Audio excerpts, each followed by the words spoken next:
যাবতীয় প্রশংসা সমস্ত হামদ ও সানা সেই মহান রবের জন্য, যে মহান রব আমাদেরকে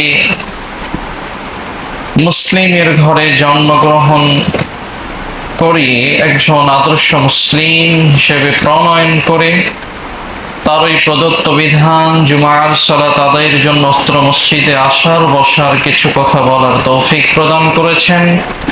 এই জন্য শুরুতেই মহান রব্বুল আলামিনের শুকরিয়া জ্ঞাপন করছি, আলহামদুলিল্লাহ।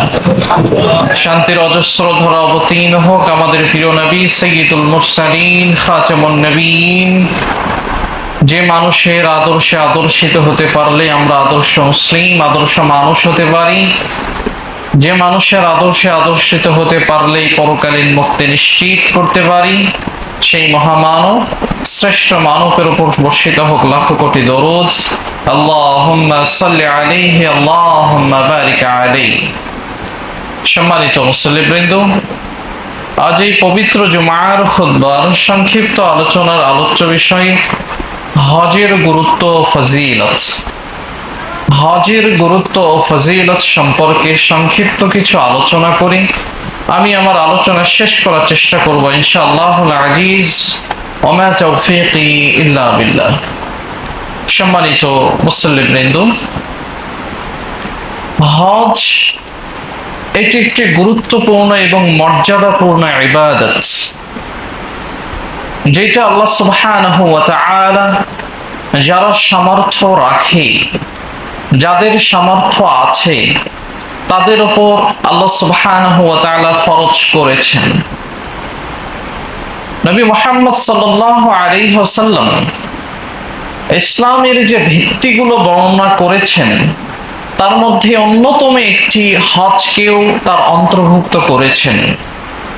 যেমনটি নবী মুহাম্মদ সাল্লাল্লাহু আলাইহি ওয়াসাল্লাম বলছেন, বুনিয়াল ইসলামু আলা খামস শাহাদাতি আল্লা ইলাহা ইল্লাল্লাহ ওয়া আন্না মুহাম্মাদান আবদুহু ওয়া রাসূলুহু ওয়া ইকামিস সালাহ ওয়া ইতাইজ যাকাত ওয়া সিয়াম রমাদান ওয়া তাহজ্জুল বাইত। নবী মুহাম্মদ সাল্লাল্লাহু আলাইহি ওয়াসাল্লাম বলছেন, ইসলাম পাঁচটি স্তম্ভের উপর দাঁড়িয়ে আছে বা পাঁচটি ভিত্তি রয়েছে। যার প্রথম সাক্ষ্য দেওয়া যে আল্লাহ সুবহানাহু ওয়া তাআলা ছাড়া সত্য কোনো মাবুদ নেই এবং নবী মুহাম্মদ সাল্লাল্লাহু আলাইহি ওয়াসাল্লাম তার রাসূল এবং তার বান্দা। ওয়া ইকামিস সালাহ, সালাত প্রতিষ্ঠা করা, ওয়া ইতাইজ যাকাত, যাকাত আদায় করা, ওয়া সিয়ামি রমাদান, রমাদানের সিয়াম পালন করা, ওয়াল হজ এবং হজ পালন করা। ইন ইসতাতাআ ইলাইহি সাবিলা, যদি মানুষের সক্ষমতা থাকে, যার সক্ষমতা আছে তিনি সেই হজ পালন করবেন। সম্মানিত মুসল্লিবৃন্দ, এইখান থেকে আমরা বুঝতে পারি যে ইসলামের যে ভিত্তিগুলো আছে তার মধ্যে হজ একটি অন্যতম ভিত্তি, যেটা মুসলিমদের উপর মহান নবী মুহাম্মদ সাল্লাল্লাহু আলাইহি ওয়াসাল্লাম ফরজ করেছেন, আল্লাহ সুবহানাহু ওয়া তাআলা ফরজ করেছেন। এই জন্য যার সামর্থ্য আছে তিনি দ্রুত হজ করে নেবেন। কিন্তু আমাদের দেশীয় যে কালচার, সেইটা হলো আমরা যেটা মনে করি যে চাকরি বাকরি করছি, রিটায়ারমেন্ট হবে, তারপর বৃদ্ধ হবে, তারপর হজ করতে যাব। এটা হলো আমাদের বাংলাদেশীয় একটা কালচার, যে মানুষ বৃদ্ধ না হওয়া পর্যন্ত হজে যায় না। কিন্তু অন্যান্য বিশ্বের দিকে যদি আপনি লক্ষ্য করেন, তাহলে দেখতে পাবেন যে তারা জওয়ান অবস্থায়, যুবক অবস্থায় তারা হজ করতে যায়। এমনকি আমি একজনের কাছ থেকে এটাও শুনেছি যে কোন এক দেশের কথা বলছিলেন, আল্লাহু আলাম, আমার মনে নেই, তিনি বলছিলেন যে বিবাহ দেওয়ার পূর্বে পিতামাতা আগে সন্তানকে বলে যে যাও আগে হজ করে আসো, হজ করে এসে তারপরে বিবাহ করো। মানে তাদের মেন্টালিটি হলো এমন যে হজ করতে হবে জওয়ান অবস্থায়, কারণ হজ কখনো যারা বৃদ্ধ এদের দ্বারা সম্ভব হয় না, কারণ হজের জন্য অনেক শক্তি প্রয়োজন। এই জন্যই নবী মুহাম্মদ সাল্লাল্লাহু আলাইহি ওয়াসাল্লামের সেই হাদিস যেখানে বলছেন, মান আরাদাল হজ্জ ফালিয়াতাআজ্জাল, যে ব্যক্তি হজ করার সংকল্প করে সে যেন অবিলম্বে তা আদায় করে। নবী মুহাম্মদ সাল্লাল্লাহু আলাইহি সাল্লাম বলছেন, যে ব্যক্তি হজ করার ইচ্ছা করে সে যেন অবিলম্বে তা আদায় করে নেয়। কিন্তু আমরা মনে করি, আবার আমাদের মধ্যে এমন ব্যক্তি আছে যে একটা পাপ কাজ করছে বা কোনো কিছু করছে, তাকে যদি বলা হয় যে এটা করিয়েন না, এটা ঠিক নয়, তার মুখ থেকে অনেক সময় উত্তর আসে এইভাবে যে হজ করে এসে তারপরে সবকিছু ছেড়ে দেব। মানে সবকিছু সে হজের সাথে কানেক্ট করে এবং সে মনে হয় নিশ্চয়তা দিচ্ছে যে আমি ওই হজ করা পর্যন্ত এই পৃথিবীতে বেঁচে থাকবো। কথা শুনে তাই মনে হয়। আমি কি 1 সেকেন্ডের গ্যারান্টি দিতে পারি যে আমি আগামীকাল পর্যন্ত বা 1 ঘন্টা পর আমি বেঁচে থাকবো? এর গ্যারান্টি তো আমাদের নেই। তাহলে আমি কিভাবে এই কথা বলতে পারি যে হজ করব তারপর সবকিছু ছেড়ে দেব? কোন ব্যক্তি যদি জর্দা যদি খায়, যদি তাকে জিজ্ঞেস করা হয়, যেমন আমি একজনকে জিজ্ঞেস করেছিলাম যে এটা কেন খান, এটা তো হারাম, এটা না খাওয়া উচিত, তখন তিনি আমাকে এই উত্তরটাই দিলেন। কি বললেন? যে আগে হজ করে আসি তারপর আর এগুলো খাবো না। তার মানে উনি গ্যারান্টি দিচ্ছেন যে আমি হজ পর্যন্ত বেঁচে থাকবো। সম্মানিত উপস্থিতি, নবী মুহাম্মদ সাল্লাল্লাহু আলাইহি সাল্লাম বলছেন, মান আরাদাল হজ ফালিয়াতাআজ্জাল, যে ব্যক্তি হজ করার ইচ্ছা করেন তিনি অবিলম্বে তা যেন পালন করে নেন। মান ইসতাতা ইলাইহি সাবিলা, নবী মুহাম্মদ ফাইন্নাহু ক্বাদ ইয়ামরাদুল মারিদ, কেননা মানুষ যে কখন অসুস্থ হয়ে যাবে, অথবা প্রয়োজনীয় জিনিস বিলুপ্ত হয়ে যাবে, নষ্ট হয়ে যাবে, অথবা অপরিহার্য কোনো প্রয়োজন তার সামনে চলে আসবে, তখন দেখা যাবে যে তার পক্ষে আর হজ করা সম্ভব হচ্ছে না।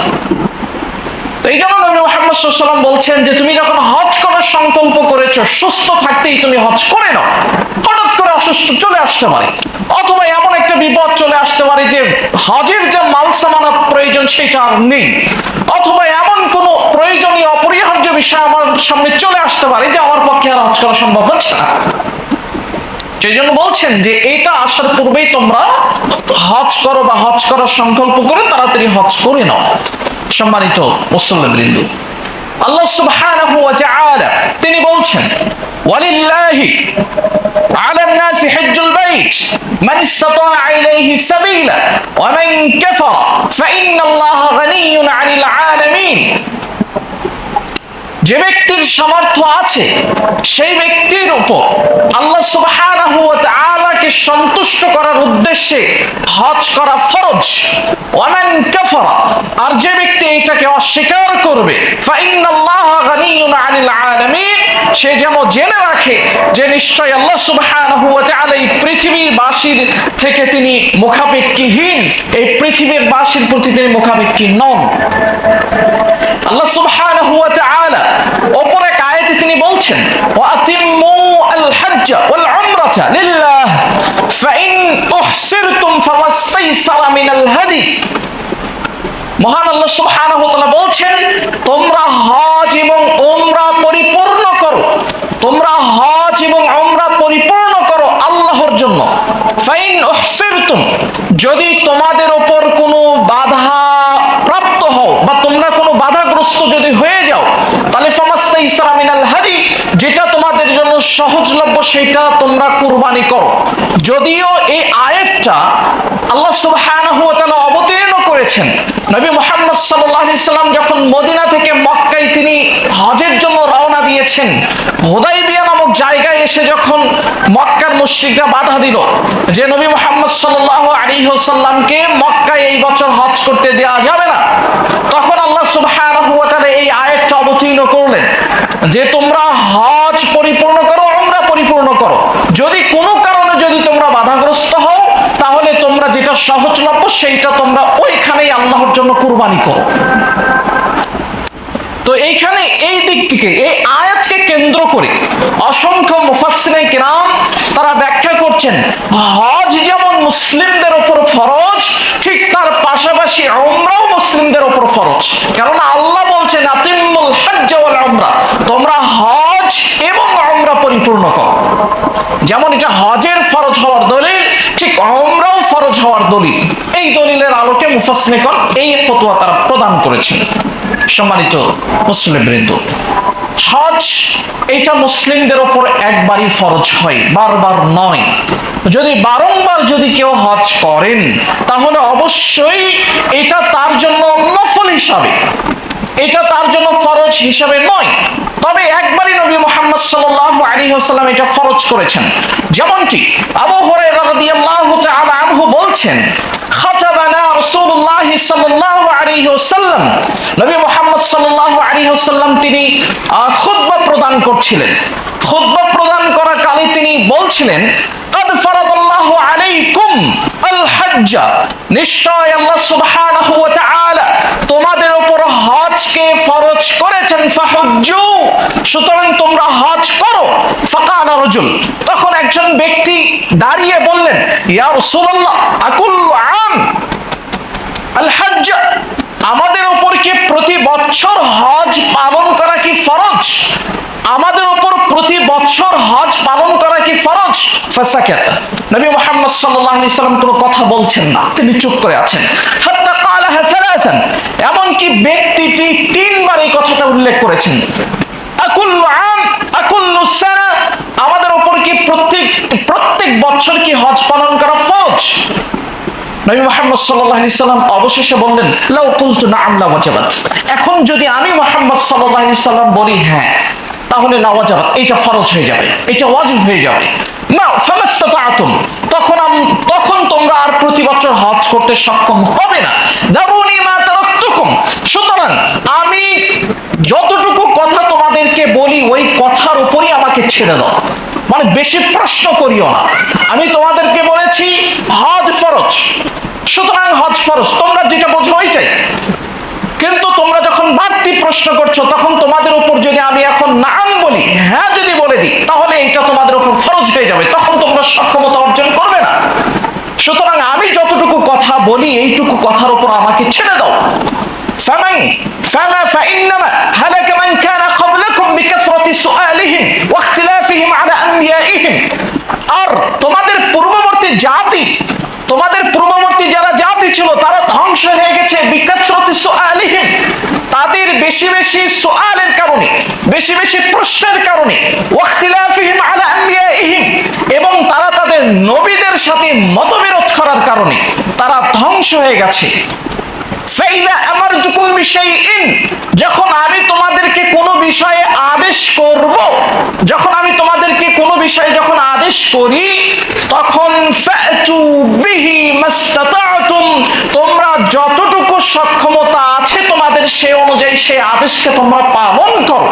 ওয়াইদা নাহাইতুকুম আন শাইইন, আর যখন কোনো বিষয়ে আমি মুহাম্মদ সাল্লাল্লাহু আলাইহি ওয়াসাল্লাম নিষেধ করব, ফাদাউহু, তখন তোমরা ছেড়ে দাও। এখানে একটা বিষয় আছে, আপনি মনে রাখার চেষ্টা করুন। নবী মুহাম্মদ সাল্লাল্লাহু আলাইহি ওয়াসাল্লামের এই বাক্য, ওয়াইদা আমারতুকুম বিশাইইন ফাতু বিহি মাসতাতাতুম, নবী মুহাম্মদ সাল্লাল্লাহু আলাইহি ওয়াসাল্লাম বলছেন, আমি যখন কোনো কিছুর আদেশ করব, তখন তোমরা সেইটা তোমাদের সামর্থ্য অনুযায়ী, সাধ্য অনুযায়ী পালন করার চেষ্টা করো। তার মানে আল্লাহ নবী এখানে বলেননি পরিপূর্ণভাবে আদায় করো, কিন্তু ওয়াইদা নাহাইতুকুম আন শাইইন, যদি আমি মুহাম্মদ কোনো বিষয় যদি তোমাদেরকে নিষেধ করি, ফাদাউহু, পরিপূর্ণভাবে ছেড়ে দাও। দুইটা কথার মধ্যে তফাৎ আছে। আদেশ যেটা করেছি, যেটা তোমার সাধ্য অনুযায়ী তুমি পালন করার চেষ্টা করো, কিন্তু আমি যেটা থেকে নিষেধ করেছি সেটা পরিপূর্ণরূপে তোমরা বিরত থাকো। তার মানে অনেক বিষয় আছে যেগুলো আমাদের যাদের সামর্থ্য নেই তাদের পালনযোগ্য নয়। যারা হজ, এই হজ সবার ক্ষেত্রে পালনযোগ্য নয়, যাদের সামর্থ্য আছে তারা পালন করবে, যাদের সামর্থ্য নেই তারা পালন করবে না। যাকাত সবার ক্ষেত্রে নয়, যাদের সম্পদ নিসাব পরিমাণ হবে তারা আদায় করবে, যাদের সম্পদ নিসাব পরিমাণের কম হবে তারা আদায় করবে না। তার মানে যেটা আদায়যোগ্য, যেটা সাধ্য অনুযায়ী আদায় করতে হবে, কিন্তু যেটা নিষেধ করেছেন সেটা সকলের জন্যই নিষেধ। তার সামর্থ্য থাকুক বা না থাকুক সেখান থেকে বিরত তাকে থাকতেই হবে। এই জন্য বলছেন, যা আদেশ করেছি যথাসাধ্য পালন করো, যা নিষেধ করেছি সম্পূর্ণরূপে তোমরা সেখান থেকে বিরত থাকো। সম্মানিত মুসল্লিবৃন্দ, তাহলে আরেকটা হাদিস যদি আমরা দেখি, আব্দুল্লাহ ইবনে আব্বাস রাদিয়াল্লাহু তাআলা আনহু তিনি বলছেন, আকরা বিন হারিস একজন সাহাবী, তিনি এসেছেন নবী মুহাম্মদ সাল্লাল্লাহু আলাইহি সাল্লামের কাছে, এসে জিজ্ঞেস করছেন, ইয়া রাসূলুল্লাহ, আল হাজ্জু ফি কুল্লি সানাতিন আম মাররাতান ওয়াহিদা? আল্লাহর নবী, আপনি যে হজের কথা বলছেন, এই হজ কি আমাদের প্রতি বছর পালন করতে হবে, নাকি এক বছর পালন করতে হবে, না একবার পালন করতে হবে? নবী মুহাম্মদ সাল্লাল্লাহু আলাইহি সাল্লাম বলছেন, বাল মাররাতান ওয়াহিদা, বরং তোমাদের উপর একবার হজ ফরজ।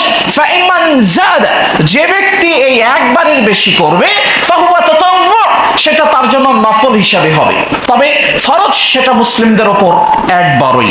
সম্মানিত মুসল্লিবৃন্দ, হজ এইটা এমন একটা ইবাদত, হজ এইটা এমন গুরুত্বপূর্ণ ইসলামের একটা ইবাদত, যেটা পৃথিবী কিয়ামত পর্যন্ত চলতে থাকবে।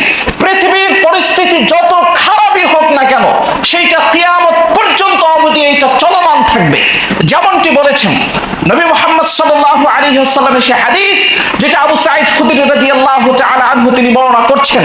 তিনি বলছেন, লা ইউহাজ্জান্নাল বাইত আও লা ইউতামারান্না, নিশ্চয়ই হজ, বাইতুল্লাহ হজ পালন হবে এবং উমরা আদায় হতে থাকবে, বাদা খুরুজি ইয়াজুজ ওয়া মাজুজ, পৃথিবীতে ইয়াজুজ মাজুজ বের হওয়ার পরেও এই বাইতুল্লাহ হজ পালিত হতে থাকবে এবং উমরাও পালিত হতে থাকবে। তার মানে হজ এত গুরুত্বপূর্ণ, এত মর্যাদাপূর্ণ ইবাদত।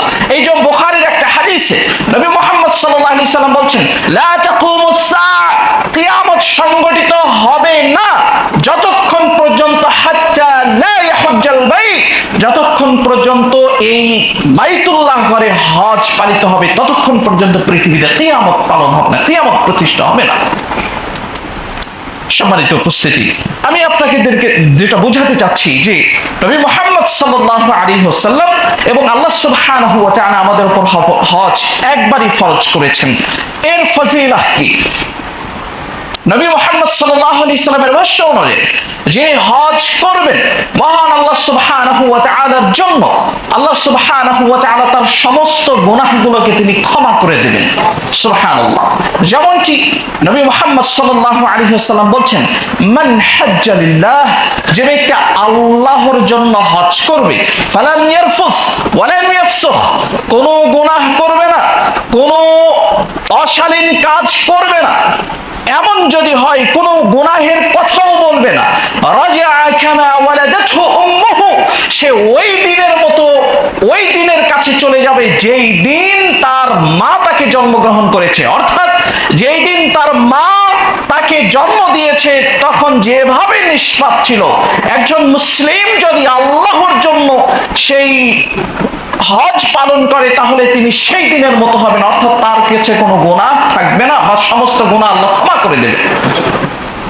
এই হাদিসের ব্যাখ্যায় ইবনে হাজার আসকালানী রাহিমাহুল্লাহ, যিনি ফাতহুল বারী ব্যাখ্যাকারক, বুখারীর ব্যাখ্যাকারক, তিনি বলছেন একজন মুসলিম যখন হজ করতে যান, তার সাগীরা, তার কাবীরা, তার প্রকাশ্য, তার গোপন সমস্ত গুনাহ থেকে আল্লাহ সুবহানাহু ওয়া তাআলা তাকে ক্ষমা করেন, সমস্ত গুনাহ ক্ষমা করেন। ওই শিশুর মতো যে শিশু যেদিন জন্মগ্রহণ করে, যেমন নিষ্পাপ হয়ে জন্মগ্রহণ করে, ঠিক সেই দিনের মতো ওই হাজী হয়ে যান যিনি হজ করেন, তার সগীরা, কাবীরা, প্রকাশ্য, গোপন সমস্ত গুনাহ ক্ষমা করে দেন। তবে এখানে লক্ষণীয় বিষয়, ইবনে হাজার রাহিমাহুল্লাহ যে তিনি বলছেন যে সগীরা, কাবীরা, প্রকাশ্য, গোপন সব গুনাহ ক্ষমা করে দেন, তবে আমাদের মনে রাখতে হবে এই গুনাহ হলো যেটা আল্লাহ সুবহানাহু ওয়া তাআলার সাথে সম্পর্কিত, সেই গুনাহ তিনি ক্ষমা করে দেন।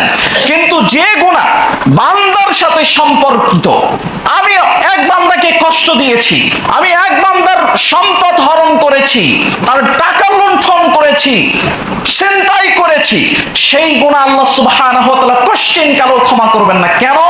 কেন? এটা বান্দার সাথে সম্পর্কিত। এর আগে আমি অনেকবার বলেছি যে বান্দার সাথে সম্পর্কিত যে অপরাধ, যে পাপ, এটা কখনো আল্লাহ সুবহানাহু ওয়া তাআলা ক্ষমা করেন না। এটা যদি ক্ষমা নিতে হয় তাহলে ব্যক্তির কাছে যে আমাকে বলতে হবে যে আমি এই কাজটা করেছি, তুমি আমাকে ক্ষমা করে দাও। সে যদি আমাকে ক্ষমা করে তাহলে আমার ক্ষমা হবে, সে যদি আমাকে ক্ষমা না করে সেটা আল্লাহ সুবহানাহু ওয়া তাআলা কখনোই ক্ষমা করেন না। যদি হজের মাধ্যমে যদি সবই যদি মাফ হয়ে যেত, তাহলে এই বাংলাদেশের সবচেয়ে বেশি তাহলে গুনাহ মুক্ত হতো যারা নেতাগেতা আছে তারা সবচেয়ে, কারণ তারা তো প্রতি বছরে হজ করে, মাঝে মাঝে হজে যাচ্ছে। তো মানুষের সাথে সম্পর্কিত যে পাপ, এইটা মানুষের কাছে ক্ষমানিত হয়। আর ইবনে হাজার আসকালানী রাহিমাহুল্লাহ যে কথা বলেছেন, সেইটা হলো আল্লাহর সাথে সম্পর্কিত যে পাপ, সেটা সগীরা কাবিরা প্রকাশ্য গোপন সবগুলো তিনি আল্লাহ সুবহানাহু ওয়া তাআলা তিনি ক্ষমা করে দেন। সম্মানিত মুসল্লিবৃন্দ, হজ এটা অত্যন্ত গুরুত্বপূর্ণ একটি ইবাদত।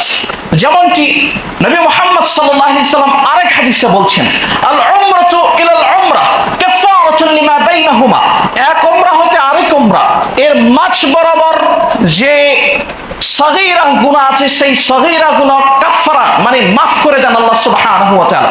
ওয়াল হজ্জুল মাবরুর লাইসা লাহু জাযাউন ইল্লাল জান্নাহ, আর হজ্জ মাবরুর যেটা কবুলযোগ্য হজ, তার প্রতিদান মহান আল্লাহ সুবহানাহু ওয়া তাআলা জান্নাত ছাড়া আর কিছুই দেন না, তার এই প্রতিদান শুধুমাত্র জান্নাত হতে পারে। তো এইখানে নবী মুহাম্মদ সাল্লাল্লাহু আলাইহি সাল্লাম উচ্চারণ করেছেন আল হজ্জুল মাবরুর, কবুলযোগ্য হজ। তাহলে কবুলযোগ্য হজ কাকে বলে? কবুলযোগ্য হজ বলতে আমরা কি বুঝি? এই হাদিসের ব্যাখ্যায়ও ইবনে হাজার আসকালানী রাহিমাহুল্লাহ তিনি বলছেন যে হজ্জ মাবরুর বা কবুলযোগ্য হজ হলো ওই হজকে বলে যে হজে কোনো গুনাহ করা হয়নি, যে হজের যত হুকুম আহকাম আরকান আছে সমস্ত কিছু সহিহ সুন্নাহ মোতাবেক আদায় করা হয়েছে, এবং হজ থেকে ফিরে আসার পরে আগের তুলনায় তার আচার আচরণ উত্তম হয়েছে, এবং আগে যে পাপে লিপ্ত ছিল হজ করে আসার পরে সেই পাপগুলো সে পুনরাবৃত্তি করে না। এই বৈশিষ্ট্যগুলোই হলো হজ্জে মাবরুর, এই বৈশিষ্ট্যগুলোই হলো হজ কবুল হওয়ার আলামা। ইবনে হাজার বলছেন, তিনি বলছেন যে ব্যক্তি হজ করতে গেছে সে সুন্নাহ মোতাবেক হুকুম আহকামগুলো সুন্নাহ মোতাবেক আদায় করবে, কোনো গুনাহ করবে না, এবং ফিরে আসার পরে তার আচরণের মধ্যে উত্তমতা দেখা যাবে, এবং সে আগে যে পাপগুলো করেছে সেই পাপগুলোর মধ্যে পুনরায় লিপ্ত হবে না। যদি এই বিষয়গুলো যদি দেখা যায়, তাহলে বোঝা যাবে যে এই ব্যক্তির হজ আল্লাহ সুবহানাহু ওয়া তাআলা কবুল করেছেন। আর এই বিষয়গুলোই হলো কবুলযোগ্য হজের অন্যতম বৈশিষ্ট্য বা বাহ্যিক নিদর্শন বলে ইবনে হাজার উল্লেখ করেছেন ফাতহুল বারীর মধ্যে। এটা হলো হজ্জে মাবরুর। সম্মানিত মুসল্লিবৃন্দ, হজ এটা মানুষের গুনাহকে সমূলে ধ্বংস করে দেয়, মানুষের গুনাহগুলোকে সমূলে বিলুপ্ত করে দেয়। যেমনটি ইবনু শামাসা আল মাহারি রাহিমাহুল্লাহ একজন বিশিষ্ট তাবিঈ ছিলেন, তিনি বলছেন, হাদারনা আমর বিন আস রাদিয়াল্লাহু তাআলা আনহু ওয়া হুয়া ফি সিয়াকাতিল মাউত, আমরা আমর বিন আস রাদিয়াল্লাহু তাআলা আনহুর কাছে উপস্থিত হলাম, তিনি যখন মৃত্যুর শয্যায় সজ্জিত, মৃত্যুবরণ করবেন ভাব, মুমূর্ষু অবস্থায়। তো তিনি ফাবাকা তাওয়িলান, তিনি খুব কান্না করলেন, দীর্ঘক্ষণ কান্না করলেন। ওয়া হাওয়ালা ওয়াজহাহু ইলাল জিদার, এরপরে তার মুখটা তিনি তার দেওয়ালের দিকে ফেরালেন, এবং তিনি বলতে লাগলেন, ফামা জাআলাল্লাহুল ইসলাম ফি কলবি, যখন আল্লাহ সুবহানাহু ওয়া তাআলা ইসলামটাকে আমার অন্তরে স্থাপন করলেন, আতাইতুন নবী সাল্লাল্লাহু আলাইহি ওয়াসাল্লাম, আমি নবী মুহাম্মদ সাল্লাল্লাহু আলাইহি ওয়াসাল্লামের কাছে আসলাম, এসে বললাম, ইয়া রাসূলুল্লাহ উবসুত ইয়ামিনাক লিউবাইআক, আপনি আপনার হাতকে প্রসারিত করুন, আপনি আপনার হাতে বায়াত গ্রহণ করব। তখন নবী মুহাম্মদ সাল্লাল্লাহু আলাইহি ওয়াসাল্লাম ফাবাসাতা ইয়াদাহু, তিনি তার হাতটাকে প্রসারিত করলেন। এবার আমর বিন আস বলছেন, কবাস্তু ইয়াদি, আমি এই কথা বলে আল্লাহর নবী যখন হাত সম্প্রসারিত করলেন, আমার হাতটা আমি গুটিয়ে নিলাম। তখন নবী মুহাম্মদ সাল্লাল্লাহু আলাইহি ওয়াসাল্লাম বললেন, মালাকি ইয়া ওমর, হে ওমর তোমার কি হলো, তুমি হাত গুটিয়ে নিলা কেন? নবী তখন আমর বিন আস বলছেন, আরাদতু আন আশতারিত, আল্লাহর নবী আমি আপনাকে একটা শর্ত করতে চাই। তাশতারিতু মাযা, তুমি কি শর্ত করতে চাও? তিনি বলছেন যে আইয়ুগফারলি, আগে আমাকে বলুন যে আমি যদি আপনার হাতে বাইয়াত করি বা ইসলাম যদি গ্রহণ করি তাহলে আল্লাহ কি আমার গুনাহ কি ক্ষমা করবেন? আগে এটা আমাকে বলুন। তখন নবী মুহাম্মদ সাল্লাল্লাহু আলাইহি সাল্লাম বলছেন, আনা আলিমতা আন্না আল ইসলাম ইয়াহদিমু মা কানা ক্বাবলাহু ওয়া আন আল হিজরাতা তাহদিমু মা কানা ক্বাবলাহা ওয়াল হজ্জ ইয়াহদিমু মা কানা ক্বাবলাহু। আমর বিন আস, তুমি কি জানো না একজন ব্যক্তি যখন ইসলাম গ্রহণ করে তার পূর্বের সমস্ত গুনাহকে আল্লাহ ক্ষমা করে দেন? আমর বিন আস, তুমি কি জানো না একজন মানুষ যখন কুফফার রাষ্ট্র থেকে যখন মুসলিম রাষ্ট্রে যখন হিজরত করে তার সমস্ত গুনাহ আল্লাহ সুবহানাহু ওয়া তাআলা ক্ষমা করে দেন? আমর বিন আস, তুমি কি জানো না একজন মানুষ যখন আল্লাহকে সন্তুষ্ট করার জন্য আল্লাহর ঘর যখন হজে যায় বা আল্লাহর ঘর যখন তাওয়াফ যখন করে, ইয়াহদিমু মা কানা ক্বাবলাহু, তার পূর্বের সমস্ত গুনাহ তিনি ক্ষমা করে দেন? এরপরে আমর বিন আস নবী মুহাম্মদ সাল্লাল্লাহু আলাইহি সাল্লামের হাতে বাইয়াত গ্রহণ করলেন বা ইসলাম গ্রহণ করলেন। তো এইখান থেকে আমরা বুঝতে পারি যে হজ যা মানুষের পূর্বের সমস্ত গুনাহকে ক্ষমা করে দেন। সম্মানিত উপস্থিতি, হজ একটি গুরুত্বপূর্ণ ইবাদত। এই জন্য আমাদের এখন হজের সময় চলছে, যারা হজে যাবেন আমরা দোয়া করি আল্লাহ সুবহানাহু ওয়া তাআলা যেন তাদেরকে পরিপূর্ণ শুদ্ধ এবং সহিহ সুন্নাহ মোতাবেক হজ পালন করার তৌফিক দান করেন। আল্লাহুম্মা আমিন, আল্লাহুম্মা আমিন। আবারও আপনাদেরকে আমি এই কথাটা বলার চেষ্টা করি, এই কথাটা বলি যে যাদের হজ করার সামর্থ্য আছে আপনারা দ্রুতই হজ করার চেষ্টা করবেন। নবী মুহাম্মদ সাল্লাল্লাহু আলাইহি সাল্লামের ওই হাদিস অনুযায়ী মান আরাদাল হজ ফালিয়াতাআজ্জাল, যে ব্যক্তি হজ করার সংকল্প করে সে যেন অবিলম্বে হজ করে। এই জন্য আপনাদের উদাত্ত আহ্বান, শরীরের শক্তি থাকা অবস্থায় হজ করার চেষ্টা করুন, কেননা হজ এইটা শারীরিক শক্তির অনেক বেশি প্রয়োজন, শারীরিক শক্তির অনেক বেশি প্রয়োজন। এই জন্য যতক্ষণ যুবক আছেন, জওয়ান আছেন, শরীরের শক্তি আছে, তখনই আপনারা হজ পালন করার চেষ্টা করুন। আর যারা হজে যাবেন আমরা আল্লাহর কাছে দোয়া করি আল্লাহ সুবহানাহু ওয়া তাআলা যেন তাদেরকে সহিহ সুন্নাহ মোতাবেক হজ পালন করার তৌফিক দান করেন। আমিন আমিন। এই বলে আমার সংক্ষিপ্ত আলোচনা এখানে শেষ করছি। ওমা আলাইনা ইল্লাল বালাগ।